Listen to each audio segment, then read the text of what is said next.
அவுதுல்லாஹி மினஷ் ஷைத்தானிர் ரஜீம். பிஸ்மில்லாஹிர் ரஹ்மானிர் ரஹீம். அன்பார்ந்த நேயர்களே, பிலஸ்தீன் மீட்பு போர் 348வது நாளை அடைந்திருக்கிறது. அல்ஹம்துலில்லாஹ். இந்த 348வது நாளில் மீண்டும் லெபனானே தலைமைச் செய்திகளை பிடிக்கிறது. நேற்று மீண்டும் ஒரு கம்யூனிகேஷன் டிவைசஸ் எக்ஸ்ப்ளோஷன் சொல்லக்கூடிய தொலைத்தொடர்பு மற்றும் மின்னஞ்சல் கருவிகள் நடந்த குண்டுவெடிப்பில் 14 பேர் ஷஹீதாகி இருக்கிறார்கள், 450 பேர் காயம்பட்டிருக்கிறார்கள் இதுவரைக்கும். இது லெபனானுடைய ஹெல்த் மினிஸ்ட்ரி சொல்லக்கூடிய தகவல். அடுத்து இது உலக அளவில் பெரிய அளவில் பேசப்படுகிறது. ஏற்கனவே 2800 பேர் காயமடைந்தார்கள், 9 பேர் ஷஹீதானார்கள். அதன் பிறகு ஷஹீதானவர்களுடைய எண்ணிக்கை அதிகரித்ததாக தெரியவில்லை. இந்த 2வது பிளாஸ்ட்ல 450 பேர் காயம்பட்டதாக சொல்லுகிறார்கள். ஆனால் இஸ்ரேலி மீடியா 1000க்கு மேற்பட்டவர்கள் காயம்பட்டதாக சொல்லுகிறது. மொத்தத்தில் சில ஆயிரங்கள் காயம்பட்டு இருக்கிறார்கள் என்பதுதான் உண்மை. அடுத்தது, இந்த காயம்பட்டவர்கள் பாதுகாக்கிறதுக்கு பக்கத்து நாடுகளில் இருந்து, குறிப்பாக ஈரான், ஈராக், எகிப்து ஆகிய நாடுகளில் இருந்து விமானங்கள் வந்து காயம்பட்டவர்களை அழைத்து சென்று அவர்களுக்கு சிகிச்சை அளித்து கொண்டு இருக்கிறது. இந்த ஒரு பெரிய சர்வதேச உறவை வலுப்படுத்தி இருக்கிறது என்று சொல்லலாம்.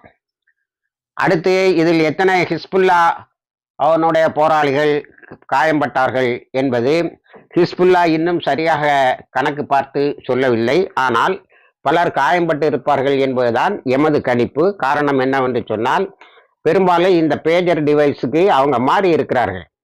அதாவது செல்போன் வேண்டாம், அது வந்து இஸ்ரேலால் கண்காணிக்கப்படக்கூடியதாக இருக்கிறது என்று. அதனால் அவங்க கேடட்ஸுக்கு தான் கொடுத்துருப்பார்கள். ஆனால் இஸ்ரேலி மீடியா என்ன சொல்லுதுன்னா, மிடில் லெவல் ஹிஸ்புல்லா ஃபைட்டர்ஸ், அதாவது ஹிஸ்புல்லாவுடைய டாப் கமாண்டர்ஸ் இதுக்குள்ளால வரல, ஹிஸ்புல்லாவுடைய அடிப்படை ஊழியர்கள் இதற்கு உள்ளால் வரவில்லை. இந்த ரெண்டுக்கு இடைப்பட்ட நடுத்தர ஊழியர்கள் அல்லது போராளிகள் இதில் காயம்பட்டு இருக்கிறார்கள் என்று எடுத்துக்கொள்ளலாம். ஆனால் நேற்று ஹிஸ்புல்லா தன்னுடைய தாக்குதலை மிக வீரியத்தோடு நடத்தி இருக்கிறது. அது ஒன்று நிறுத்திவிடவில்லை. Mount collective settlement in Western Galilee, இதை அது பழிக்கு பழி வாங்கின தாக்குதல் என்று சொல்லவில்லை, பழி தீர்ப்போம். ஆனால் இந்த எலக்ட்ரானிக் டிவைசஸ்ல நடந்த தவறுகளை பற்றி நாங்கள் முழுமையான ஒரு ஆய்வை நடத்தி கொண்டு இருக்கிறோம். அதன் பிறகு எப்படி பழி தீர்ப்பது என்பதை முடிவு செய்வோம். ஆனால் நிச்சயமாக இதற்கு நாங்கள் பழி தீர்ப்போம் என்று பேசியிருக்கிறார்கள். அதே நேரத்தில் மவுண்ட் கலெக்டிவ் செட்டில்மெண்ட் என்ற வெஸ்டர்ன் கலீலி, மேற்கு கலீலியில் தாக்கி இருக்கிறார்கள். அங்க 16 செட்டில்மெண்ட் காலியாயிருக்கு, தீ எரிஞ்சிட்டு இருக்கு. இன்னும் இஸ்ரேலிய படைகள் அந்த தீயை அணைத்து கொண்டு இருக்கின்றது. ஃபயர் ஃபைட்டிங், அதாவது தீ அணைப்பு படை அதை அணைத்து கொண்டு இருக்கிறது. அடுத்தது 810 ஹெர்மோன் பிரிகேட்ஸ்ன்னு சொல்லக்கூடிய அந்த இது 2வது முறையாக தாக்கி இருக்கிறார்கள். அதனுடைய நேற்று தலைமையாக தாக்கப்பட்டு இருக்கிறது. இதனுடைய முக்கியத்துவம் என்னவென்று சொன்னால், இது வந்து அந்த மஸ்ஜித் சலாம்னு சொல்லி ஒரு இடத்துல 13 குழந்தைகளை இஸ்ரேலே கொலை செய்து விட்டு அதற்கு பழி வாங்குவோம் என்று லெபனான் மீது தாக்குதல் நடத்தி, பிறகு லெபனான் வந்து ஃபஹத் சுக்கூருக்கு ஃபேஸ் 1 என்று ஒரு பழிவாங்கு நடவடிக்கை மேற்கொண்டது. அதில் இஸ்ரேல் அதிகமாக பாதிக்கப்பட்டது. இதெல்லாம் நாம் ஏற்கனவே பார்த்தோம். நேற்று அந்த இடத்தில் ஹிஸ்புல்லா இருந்த அந்த ஹெட் குவார்ட்டர்ஸை ஒன்றும் இல்லாமல் ஆக்கிருக்கு, அதை அடித்து தீர்த்திருக்கு. அதனால சிரியாவினுடைய கோலான் ஹைட்ஸை மீட்டு விடலாம் என்ற இஸ்ரேலினுடைய முயற்சிகள் முனைமொழிங்கி போயிருக்கின்றது. அடுத்தது சாஹல் பட்டாலியன், பெய்த் ஹிலல்ங்கிற ஏரியாவில் சாஹல் பட்டாலியன்ல வந்த இஸ்ரேலிய இராணுவத்தினரும் அவர்களுடைய வாகனங்களையும் தாக்கி இருக்கிறது. அடுத்தது லெபனானுடைய பார்டர்ல இப்ப லெபனானில் இருக்கக்கூடிய அந்த மருத்துவ நெருக்கடியை பயன்படுத்தி கொண்டு லெபனானுடைய பார்டருக்கு, அதாவது சதன் லெபனான் என்று சொல்லுவோம், வடக்கு இஸ்ரேல்ல மிக வேகமாக சென்று இருக்கிறார்கள். வேகமாக சென்று அங்க படைகளை நிறுத்தி இருக்கிறார்கள். லெபனானுக்கு உள்ளேயும் செல்வதற்கு முயற்சி செய்திருக்கிறார்கள். உடனேயே அவர்களை திரும்ப அடித்து வெளியே தள்ளி இருக்கிறார்கள்.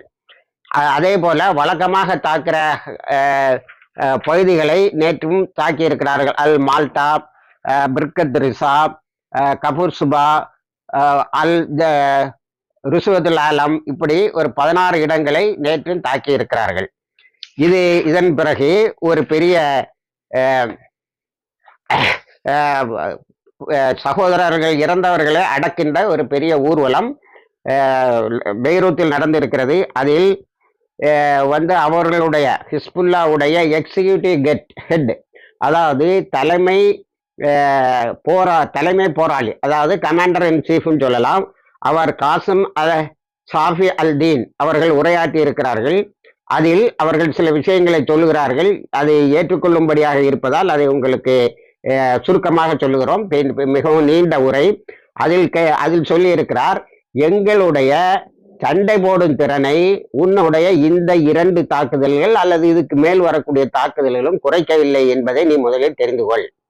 இரண்டாவது, நாங்கள் எங்களுடைய தாக்குதலை வழக்கம் போல் நடந்து கொண்டு இருக்கிறோம். எங்கள் கேடர்ல சிலர் பாதிக்கப்பட்டிருக்காங்க. அந்த கேடர்ஸ், அந்த ஊழியர்கள், அந்த போராளிகள் விரைவில் குணமடைந்து போர்க்களம் வருவார்கள். அவர்கள் மருத்துவமனையில் என்ன சொல்லுகிறார்கள் என்று சொன்னால், நாங்கள் பூரணமாக குணமடைய வேண்டும் என்று எங்களை வைத்துக் கொண்டு இருக்கிறார்கள்.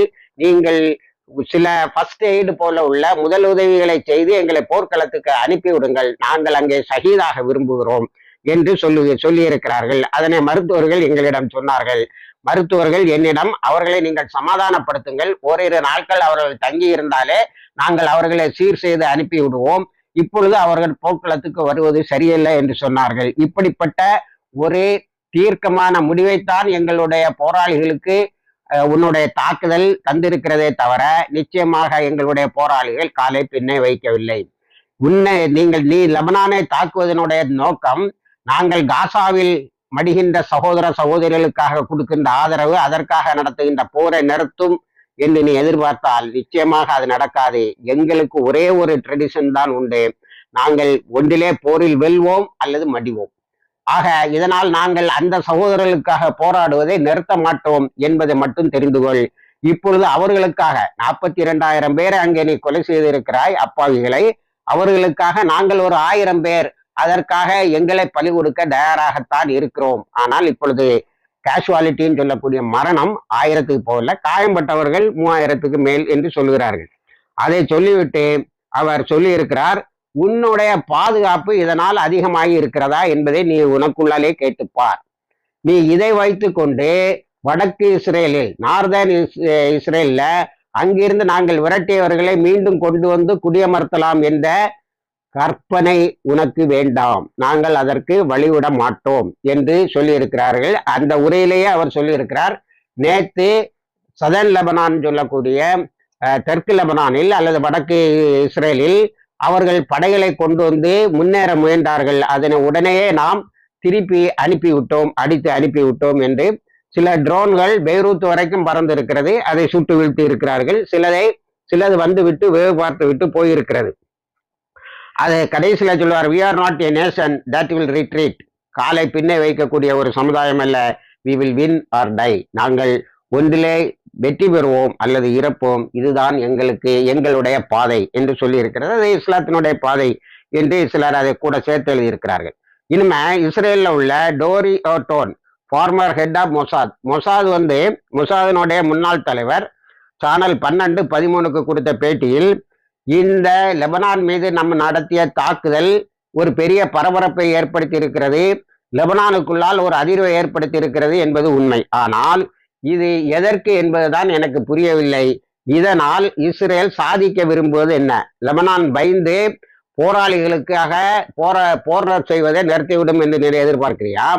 அல்லது நீ உன்னுடைய படைகளை அனுப்பி நார்தர்ன் இஸ்ரேலை பாதுகாப்பாக எடுத்து அதுல செட்டிலேஸை கொண்டு போனோம். ஆனா இப்பொழுது இந்த அங்கிருந்து வந்த வந்தேரிகள் நாங்கள் மீண்டும் அங்கே போக மாட்டோம் என்று இத்தனை தாக்குதலுக்கு பிறகு சொல்லுகிறார்கள். அதனால where it will lead, இது நம்மளை எங்கே கொண்டு போய் நிறுத்தும் என்று ஒரு கேள்வியை கேட்டிருக்கிறார். ஆனால் இஸ்ரேலிய இராணுவத்தின் இன்னொரு நிர் டொஃபானா என்பவர் ஒரு மிலிட்டரி ரிப்போர்ட்டர் என்ன சொல்கிறார்கள் என்று சொன்னால், இது யுத்தத்தை பெரிதாக்கி இருக்கிறது, இந்த யுத்தம் பெரிதாகுவதால் லாபம் அடைகிற ஒரே ஆளு நெத்தன்யாகு, இஸ்ரேல் அல்ல என்று சொல்லி இருக்கிறார். அடுத்தது ஒரு சியோனிட் எக்ஸ்பர்ட் என்ன சொல்லியிருக்காருன்னா, இது பெரிய சக்சஸ்ஃபுல் ஆபரேஷன். இது ரொம்ப அதிர்ச்சி தரக்கூடிய ஒரு ஆபரேஷன். ஒருவேளை இதனால் ஈரானில் இருப்பவர்களோ லெபனானில் இருப்பவர்களோ அச்சப்படுவார்கள் என்று நாம் எதிர்பார்த்தால் அது நடக்காது. ஆனால் அவர்களுக்கு ஒரு மாற்று சிந்தனையை நிச்சயமாக கொண்டு வரும் என்பதில் இது வெற்றியான தாக்குதல். ஆனால் இது நம்மளுடைய பாதுகாப்பை எந்த விதத்திலும் உறுதி செய்யவில்லை என்பதை நாம் தெரிந்து கொள்ள வேண்டும் என்று சொல்லுகிறார். அதே போல அகர்நாத் என்ற பத்திரிகை, it will not help the northern displaced people. அப்போ இஸ்ரேலுடைய தாக்குதல், இது போன்ற தாக்குதல், இஸ்மாயில் ஹனையா தாக்கியாச்சு, என்ன நடந்து உன்னோட நார்தன் பார்த்து சேஃப் ஆயிட்டா, காசால நீ இறக்குறது குறைஞ்சிருக்கா, இப்ப இன்னைக்கு டேட்ல நீ காசால இருந்து வெளியில வந்துகிட்டு இருக்க. அதனால இந்த யுத்தத்தில் இது போன்ற பரபரப்புகள் மக்களிடையே இஸ்ரேலும் செய்து கொண்டு இருக்கிறது என்பதை வேண்டுமானால் நிலைநிறுத்தலாமே தவிர இது ஒரு ஹாஸ்டேஜஸை கூட திரும்ப கொண்டு வராது என்று சொல்லி இருக்கிறார்கள். ஆனாலும் அதே இஸ்ரேலிய பத்திரிகைகளும் மற்றவங்களும் இதை பாராட்டுகிறார். இஸ்ரேலுடைய இந்த கம்யூனிகேஷன் டிவைசஸ் இது ரொம்ப சக்சஸ்ஃபுல்லா நடந்துட்டு, ரொம்ப வெற்றிகரமாக நடந்து விட்டது என்று சொல்லுகின்ற நேரத்தில் இது நம்ம எங்கேயும் கொண்டு போய் சேர்க்கவில்லை என்று சொல்கிறது. அகர்நாத் பத்திரிகை மட்டும் இது இன்னும் இன்டர்நேஷனல் லெவல்ல அப்பாவிகளை கொலை செய்த, அப்பாவிகளை காயப்படுத்திய ஒரு பழியைத்தான் நம்ம மீது கொண்டு வருகிறது என்று சொல்லி இருக்கிறார்கள். அதனால இந்த எக்ஸிக்யூட்டிவ் தலைவர், ஹிஸ்புல்லாவுடைய எக்ஸிக்யூட்டிவ் தலைவர் சொல்வது போல அவங்களுடைய ஆபரேஷனல் கெப்பாசிட்டி, அவங்களுடைய சண்டை போடும் திறனை இது குறைத்து இருக்கிறதா என்று சொன்னால் நிச்சயமாக குறைக்கவில்லை.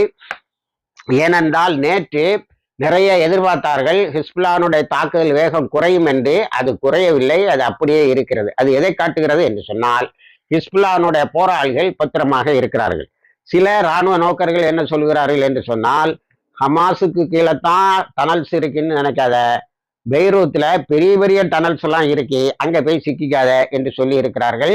அதனால் இந்த பரபரப்புகள் ஒரு 4-5 நாட்களுக்கு உனக்கு உதவி செய்யலாமே தவிர அதன் பிறகு அவங்க மாற்று சிந்தனைக்கு போயிடுவாங்க. ஏன்னா பேஜஸுக்கு போனா அந்த டிவைசஸை பயன்படுத்த மாட்டான், பெரும்பாலும் வெளியிலே வாங்க மாட்டான். இப்போ ஹமாஸோட பலம் என்ன, ஒன்று டனலு, இன்னொன்று அவங்களே கம்யூனிகேஷன் டிவைசஸை டெவலப் பண்ணி வச்சிருக்காங்க. அவங்களுக்குள்ளால உள்ள கோஆர்டினேஷன் நல்லா இருக்குன்னு நீயே பேசிக்கிட்ட. எஹியா சின்வர் அவரே ஒன்று டெவலப் பண்ணி வைத்திருக்கிறார் என்று சொல்லுகிறார்கள். அந்த டிவைஸுக்கு இப்போ போயிடுவாங்க, அவ்வளவுதான். ஆகவே இது அவர்களை மேலும் சிந்திக்கவும் தரப்படுத்தவும் பயன்படுத்தி இருக்கிறது. அவர்களுடைய சீஃப் எக்ஸிக்யூட்டிவ் ஹிஸ்புல்லாவுடைய தலைமை தளபதி சொல்வதை பார்த்தால், நாங்கள் சற்றும் எங்களுடைய சகோதரர்களுக்காக தியாகம் செய்வதை நாங்கள் நிறுத்த மாட்டோம் என்று சொல்லி இருக்கிறார். நாங்கள் இதை வைத்துக் கொண்டு அந்த யுத்தத்துல நாங்க பார்ட்டிசிபேட் பண்ண மாட்டோம், இனிமே குறைத்துக் கொள்வோம் என்று எதிர்பார்த்தால் அது தவறு. ஆனால் இதற்கும் பழிவாங்க நடவடிக்கை உண்டு. இனிமே அப்படி நம்ம ஹமாஸுக்கு வருவோம். ஹமாஸ் நேற்று 4 இஸ்ரேலிய இராணுவத்தினுடைய முக்கிய தளபதிகளை ரஃபாவில் வைத்து கொலை செய்திருக்கிறார்கள். அது மீடியாவில் பயங்கரமா சுத்தி கொண்டு இருந்தது. சிலர் Israel under attack, Israel under அட்டாக்னு போட்டுக்கிட்டு இருந்தாங்க. இது ஒன்றும் பெரிய தாக்குதல் இல்லை. நான் M90 நேத்தும் டெல்லவீவுக்கு அனுப்பி இருக்கிறாங்க. அதன் பிறகு இந்த 98th பெட்டாலியன் கான் யூனிஸ்ல மையம் கொண்டு இருந்த அந்த நெட்சாரிம்லாம் இருந்து பாருங்க, அந்த நெட்சாரிம்ல மையம் கொண்டு இருந்த 98வது பெட்டாலியனை காசால இருந்து வெளியில எடுத்துட்டான். வெளியில எடுத்து எங்க கொண்டு போறானா, நார்தன் இஸ்ரேலுக்கு கொண்டு போறானா, லெபனானுடைய பார்டருக்கு கொண்டு போறாங்க. அதை 2 விதமா ரிப்போர்ட் பண்றாங்க. ஒரு பெரிய நிலவெளி தாக்குதலுக்கு இஸ்ரேல் தயாராகிறது, அங்கு உள்ள யூரி கோர்டன் என்பவர் இஸ்ரேலிய தளபதி மிகவும் தயாராக இருக்கிறார் என்று. அது அங்கு என்ன நடக்கிறது என்பதை நாம் பொறுத்திருந்து பார்ப்போம். அடுத்தது, ஹமாஸ் ஒரு வீடியோவை, பல தாக்குதல்களையும் ஒன்றாக சேர்த்து ஒரு வீடியோவை வெளியிட்டு இருக்கிறது. அதுல கடைசியில, நீ ஹிஸ்புல்லாவுடைய எங்களுடைய தியாக தாக்குதல் அணையுடைத்த வெள்ளமாக பெருக்கெடுத்து பாயும், எங்களுடைய தியாகிகள் உன்னை வீழ்த்தி காட்டுவார்கள் என்று ஹமாஸ் அறிக்கை விட்டு இருக்கிறது. அப்போ இதுல மொத்த அனாலிசிஸ்லையும் ஒரு விஷயம் உண்மை, அதாவது ஹமாஸோடைய டெக்னாலஜி ஹிஸ்புல்லாவுக்கு போகல. அப்ப இது இண்டிபெண்டா பிளான் பண்றாங்க, ஹிஸ்புல்லாவும் இண்டிபெண்டா தான் இது பண்றாங்க. ஹமாஸ் தனக்குள்ளாலே ஒரு கம்யூனிகேஷன் இதை வளர்த்துக்கிட்டு இருக்கு, அது பேசுது எடுக்குது, அவங்களுக்குள்ளால கோஆர்டினேஷன் நல்லா இருக்குன்னு எல்லாரும் பாராட்டுறாங்க. ஆனா ஹிஸ்புல்லா தைவான் கம்பெனிட்ட ஆர்டர் பண்ணியிருக்கேன், அந்த கம்பெனி இப்போ க்ளோஸ் பண்ணிட்டு போயிட்டான். அதை பலரும் என்ன சொல்றாங்கன்னா, ஒருவேளை அது அந்த கம்பெனியை இஸ்ரேல் பின்னாடி டேக் ஓவர் பண்ணி இந்த வேலையை செய்திருக்கலாம் என்று. இருந்தாலும் அடுத்து ஹமாஸோடைய இன்னொரு தாக்குதல், டெல் அவீவ்ல நாங்கள் உள்ள இறங்கி தாக்கிட்டு இருக்கோன்னு வெஸ்ட் பேங்க்ல நேற்று பயங்கரமா சண்டை நடந்திருக்கு. அதுல பல இஸ்ரேலிய ராணுவ வாகனங்கள் தாக்கப்பட்டிருக்கின்றன. மைன் எக்ஸ்ப்ளோஷன் சொல்லக்கூடிய நிலத்திலே குண்டை வைத்து இஸ்ரேலிய வாகனங்களை தாக்கி இருக்கிறார்கள். இப்போ வெஸ்ட் பேங்க் தான் அவனுக்கு மிகப்பெரிய ஹெட்டேக்குன்னு இஸ்ரேலிய ராணுவ நோக்கர்கள் சொல்லி இருக்கிறார்கள். இந்த இதுல அவங்க ராணுவம் ஏதாவது கொஞ்சமாவது பூஸ்ட் ஆயிருக்கு, ஒரு 4 பேராவது சண்டை போட வரானான்னு பார்த்தா இல்ல. அடுத்தால ஹமாஸுடைய போராளிகள் அல் ஜெய்தூன் பகுதியில இவன் நேற்று குண்டு போட்டிருக்கான், இதுல கொஞ்சம் பேர் இறந்துருக்காங்க. மொத்தமா ஷஹீதானாங்க 41,273, காயம்பட்டவர்கள் 95,551. இதுவரைக்கும் இவர்களுக்கு உதவி செய்ய ஆள் இல்லாமல் இருந்தது. இப்பொழுது இத்தனை இழப்புகளையும் தாங்கி கொண்டு ஹிஸ்புல்லா, நான் அவர்களுக்காக எடுத்த காலை பின்வைக்க மாட்டோம், மடிவோம், அல்லது அவர்களுடைய வெற்றி பெறும் வரை அவர்களோடு நிற்போம் என்று சொல்லி இருக்கிறார்கள். ஆக அவர்களுக்கு இப்பொழுது பக்கத்து உதவிகள் எல்லாம் கிடைக்கிறது. இருந்தாலும் நேற்று செய்தூன்ல அல் புரூஜ் இதுல சுஜயாவில் மீண்டும் சுஜயாவில் இது 5வது தடவை அல்லது 6வது தடவை திரும்ப போயிருக்கான். ஆனா பயங்கரமா வரவேற்றிருக்காங்க, நிறைய பிணங்களை அள்ளி கட்டி கொண்டு இருக்கிறாங்க. இப்போ நம்ம அந்த காசாவை மட்டுமே எடுத்து பார்த்தா இவனுடைய ஸ்டேட்டட் கோல்ஸ் சொல்லக்கூடிய இவனுடைய அறிவிக்கப்பட்ட இலக்குகள்ல எதெல்லாம் இவன் ஜெயிச்சிருக்கான்? டனல்ஸை ஒழிச்சானா? இல்ல. ஹமாஸை ஒழிச்சானா? இல்ல. ஹாஸ்டேஜஸை மீட்டானா? இல்ல. ஒரு 40க்கு மேற்பட்ட அழைத்து செல்லப்பட்டவர்களை கொலை செய்ததான் மிச்சம். இப்போ துண்டை காணோம் துணியை காணலன்னு சொல்லிட்டு நார்தன் காசாவுக்கு ஓடும். அதுல ஒன்று சைக்காலஜிக்கல் எஃபெக்ட், இப்போ லெபனானை நாம் தாக்கி விட்டோம் என்று ஒரு முறையில் பூஸ்டர் நம்ம சோல்ஜர்ஸுக்கு இருக்கும்னு, ஆனா இவன் ஹெட் குவார்ட்டர்ஸே அடிக்கிறான். 2வது நார்தன் இஸ்ரேல்ல ஒரு 40 கிலோமீட்டர் வரைக்கும் எப்பவுமே பஃபர் சோன் சொல்லிட்டு இருக்கான் நார்தன் இஸ்ரேல்ல. அதை உருவாக்கலான்னு பார்த்தா போறதுக்கு முன்னாடி நேற்று ஃபாரஸ்ட் ஏரியாலே அடிச்சு வெளியே தள்ளிட்டாங்க. அப்போ காசாவில் நீ அப்பாய்களை கொலை செய்ததை தவிர, பல 11,000 குழந்தைகளுக்கு கல்வி இல்லாமல் ஆக்குனது தவிர, 19,000 குழந்தைகளை அனாதை ஆக்குனது தவிர நீ சாதித்தது என்ன? மிலிட்டரி அப்ஜெக்டிவ்ஸ் என்னாச்சு? அதான் ஹமாஸ்ல எஹியாஸ் இன்னொரு அறிக்கை விட்டுருக்காரு, நாங்கள் இராணுவ ரீதியாக தோக்கடித்தோம், இனி அரசியல் ரீதியாகவும் அவர்களை நாங்கள் ஒன்றுமில்லாமல் செய்வோம் என்று அறிக்கை விட்டு இருக்கிறார். இப்போ அங்கிருந்து இங்க வரோம். அப்போ ஹமாஸ்ல உன்னோட ஸ்டேட்டட் கோல்ஸ் சொல்லக்கூடிய ஒரு இது நடக்கல. பிலடெல்பியா என்னாச்சு? முடியல. ரஃபா கிராசிங் என்னாச்சு? ஒன்றும் முடியல. நெட்சாரிம் என்னாச்சு? அங்கிருந்தா நேற்று எல்லாத்தையும் கூட்டிட்டு வாங்கன்னு சொல்லி அழைச்சிட்டு போயிருக்க. அங்கே விழுந்த இஸ்ரேலிய பிணங்களை எண்ணி முடியல. சுப்ரீம் கோர்ட்டு கேட்டதுக்கு நீ இன்னும் பதில் சொல்லி முடிக்கல. அடுத்தது சவுதி அரேபியா நேற்று மீண்டும் ஒரு அறிக்கை விட்டு இருக்கிறது. அது என்னவென்று சொன்னால், சுல்தான் முகமது பின் சல்மான், அதாவது சவுதி அரேபியாவினுடைய இஸ்லாமிய மகூல கொலை செய்துட்டு இருக்கக்கூடிய ஒரு மன்னன் தான் இந்த சுல்தான் முகமது பின் சல்மான். அவனுக்கு ஹவுதீஸ் அடிச்ச அடியில தாக்குதல் இது. ஏன்னா 9 வருஷமா ஹவுதீஸு கூட அமெரிக்காவின் சொற்களை கேட்டுக்கொண்டு அமெரிக்காவுக்கு பணத்தை தாரை வார்த்து தந்து அந்த பணத்தில் ஆயுதங்களை வாங்கி ஹவுதீஸுடைய குழந்தைகளை எல்லாம், எப்படி இன்னைக்கு காசாவில் 19,000 குழந்தைகள் அனாதை ஆயிட்டாங்க நம்ம வருத்தப்படுறோமோ, அதே மாதிரி 9 வருஷமா 8 லட்சத்துக்கு மேற்பட்ட குழந்தைகளுடைய எதிர்காலத்தை நாசமாக்கிறது சவுதி. இவனுக்கு இப்போ அவன் அடித்த அந்த யாஃபா ராக்கெட்ஸ் இருக்கு பாருங்க, இஸ்ரேல்ல ஹவுதீஸ் அடிச்சது, அதுல வந்த நடுக்கத்துல என்ன சொல்லனா, ஒரு இண்டிபெண்டன்ட் பாலஸ்தீன் ஸ்டேட்டு. இதே நேற்று நான் சொன்னேன் யூரோப்பியன் யூனியனு கூட சேர்ந்தேன்னா, இப்ப என்ன சொல்லியிருக்காருன்னா, நாங்கள் எந்த நிலையிலும் இஸ்ரேலுக்கு கூட சுமூக உறவை ஏற்படுத்த மாட்டோம். அல் குட்ஸை, அதாவது ஜெருசலத்தை தலைமையாக கொண்டு அல் குட்ஸ் ஷரீஃப் சொல்லாங்க. இப்பதான் ஒரு ஷரீஃப்ங்கிற வார்த்தையை பயன்படுத்துறாரு. அல் குட்ஸை மையமாக கொண்டு ஒரு தனி முழு ஆளுமை பெற்ற இஸ்லாமிய பாலஸ்தீன் நாட்டை உருவாக்காத வரைக்கும் நாங்கள் விடமாட்டோம், நாங்கள் இஸ்ரேலோடு எந்த ஒப்பந்தத்தையும் செய்து கொள்ள மாட்டோம் என்று சொல்லுகிறார்கள். இது ஒருவேளை அவங்கள காப்பாற்றிக்கிட்டதுக்காக இருக்கலாம், அது வேற விவகாரம். எப்படி வருகிறது என்று பார்ப்போம். அடுத்தது ஜோர்டான் பார்டர்ல தாக்குதல் ஆரம்பிச்சிட்டாங்க.